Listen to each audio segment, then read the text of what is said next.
ನಮಸ್ಕಾರ. ನೀವು ನೋಡ್ತಾ ಇರೋ ನಿಮ್ಮ ಕನ್ನಡ ನ್ಯೂಸ್. ನಾನು ಪ್ರಿಯಾ. ಬಾರಾಮತಿಯ ವಿದ್ಯಾ ಪ್ರತಿಷ್ಠಾನ್ ಮೈದಾನದಲ್ಲಿ ಮಹಾರಾಷ್ಟ್ರದ ಉಪಮುಖ್ಯಮಂತ್ರಿ ಅಜಿತ್ ಪವಾರ್ ಅವರ ಅಂತ್ಯಕ್ರಿಯೆ ಸಕಲ ಸರ್ಕಾರಿ ಗೌರವಗಳೊಂದಿಗೆ ನಡೆಯಿತು. ಕುಟುಂಬದ ಸದಸ್ಯರು, ಕೇಂದ್ರ ಹಾಗೂ ರಾಜ್ಯ ಸಚಿವರು, ವಿವಿಧ ಪಕ್ಷಗಳ ನಾಯಕರು ಮತ್ತು ಅಪಾರ ಸಂಖ್ಯೆಯಲ್ಲಿ ಸಾರ್ವಜನಿಕರು ಅಂತಿಮ ನಮನ ಸಲ್ಲಿಸಿದರು.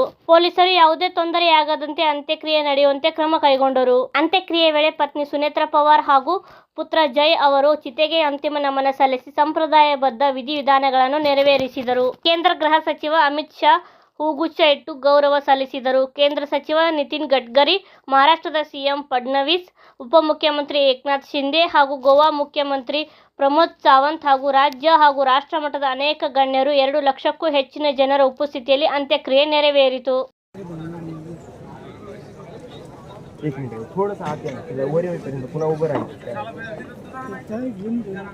बाहेर पडा. बाहेरच्या बाजूला पण गर्दी आहे. रस्त्यांवरून जाताना हळूहळू बाहेर पडा. सर्वांना नम्र विनंती. संपूर्ण पवार कुटुंबियांच्या या अतिदुःखामध्ये आपण सगळेजण सहभागी. मराठी माध्यमिक शाळेकडचं जिथे ती गाडी उभी आहे, VIP गाड्या गेल्यानंतर आपण ते गेट ओपन करूया. आणि समोरच्या आमच्या या सगळ्या बंधूंना नम्र विनंती आहे की आपण मागे हळूहळू बाहेर पडा. हळूहळू बाहेर पडूया. स्वतः SP साहेबांसमवेत सगळे पोलीस अधिकारी कालपासून आपल्या सगळ्यांसाठी या ठिकाणी केवळ शिस्त नियम पाळता यावे.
खोल दे क्या? खोल दे, खोल दे क्या?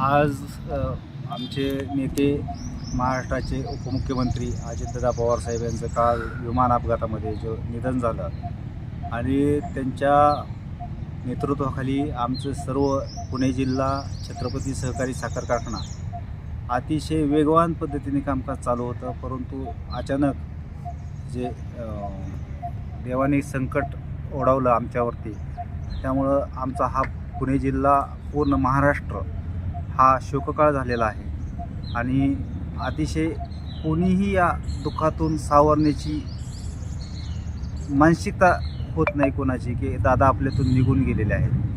अशा प्रकारचे एक पोकळी निर्माण झालेली आहे आमच्याकडे की दादा आपल्यात नाहीत आणि त्यामुळं आमच्या जो परिवार होता, छत्रपती परिवार असेल, आमच्या सर्व बारामती, पुणे जिल्ह्यातील, इंदापूर तालुक्यातील सर्व लोकांच्या वरती जो शोककाळ पसरले आहे, त्यामधून आमचं एकही कार्यकर्ता असं नाही की त्याच्यातून सावरण्यासारखं परिस्थिती आहे. इधर दादाजी कब आता है, किसके साथ बात करता है, कितना आदमी के साथ अच्छा रहता हो? दादांचं बारामतीला येणं दर आठवड्याला 1-2 वेळा येतात. हां. या भागामध्ये कुठं काही प्रोग्राम असतील तर ते व्हिजिट चालू असते त्यांची. त्याच्यामुळं जरी काही काम असलं तरी ते मीटिंगला येतात. त्यांचं मार्गदर्शन राहतं छत्रपती कारखान्याच्या परिवाराला. त्यांच्या नेतृत्वाखाली सर्व जे शुगर फॅक्टरीज आहे आमची चालू, ते सर्व त्यांच्या नेतृत्वाखाली चालू आहे. अजितदादा पवारसाहेब पवार, शरदचंद्रजी पवारसाहेब यांच्या नेतृत्वाखाली हा सगळा परिसर काम करत असतो. आणि त्यांना प्रत्येक गाव वाईज, विलेज वाईज सगळ्यांना त्या कार्यकर्त्यांची ओळख आहे. छोट्या मुलांपासून ते मोठ्या बुजुर्ग लोकांपर्यंत सगळ्यांशी त्यांचे आपुलकीचे, जिव्हाळ्याचे संबंध होते. त्यांना एकही घर असं माहीत नसेल की हे कोणाचं घर आहे. प्रत्येक गाव वाईज त्यांना लोक ओळखायचे, पर्सनली त्यांचे रिलेशन चांगले होते सगळ्यांशी. त्याच्यामुळं या भागामध्ये कोणी छोटं मोठं काम घेऊन गेले तर ते एका मिनटामध्ये ते निपटारा व्हायचा. आणि दादांनी एखादं काम सांगितलं म्हटलं की पुढचा अधिकारी देखील ते काम टाळत नसायचे. एवढी लोकांच्यामध्ये एक आत्मीयता होती की दादांकडे गेलं की काम 100%, आणि जे होणार आहे ते होणार, जे होणार नाही ते होणार नाही, असं स्पष्ट वक्ता नेता आमचा आज आमच्यातून निघून गेलेला आहे. तो दादाजी गांव पे नहीं है, तो गांव पे आदमी क्या बोलता है आज? दादाजी को अभी क्या हुआ है, दादा बारामती में हफ्ते में 1 बार तो आते थे. किसी का कोई प्रॉब्लम हो तो बारामती में मिल जाते हैं. किसी को मुंबई में जाना नहीं पड़ता. कोई गया मुंबई में तो भी उनको डांटते थे, क्यों आया इधर, मैं आता नहीं क्या उधर, क्या पैसा ज़्यादा हो गया क्या आपको. इसलिए वो उनको मराठीमध्ये बोलतो. दादा ज्यावेळेस बारामतीला येतात, आठवड्यातून 1 वेळेस दादा बारामतीला येतात आणि जे काही कामं लोकांचे असतील ते पूर्ण बारामतीमध्ये सकाळी 6च्या नंतर कामाची पाहणी आणि त्याच्यानंतर लोकांची कामं, असं सगळा त्यांचा दिवसभराचा प्रोग्राम असायचा. लोकांची कामं बारामतीमध्येच ते मार्गी लावायचे. कुणाला मुंबईला येण्याची वेळ येऊन देत नव्हते, कारण ते दर आठवड्याला बारामतीमध्ये उपस्थित असायचे. त्यांनी जर अचानक कोणी मुंबईला गेला छोट्या कामासाठी तर ते त्यांनाच चिडायचे त्यांच्यावरती की तू का मुंबईला आला, मी बारामतीत येत नाही का, कशासाठी तू इतक्या लांब आला.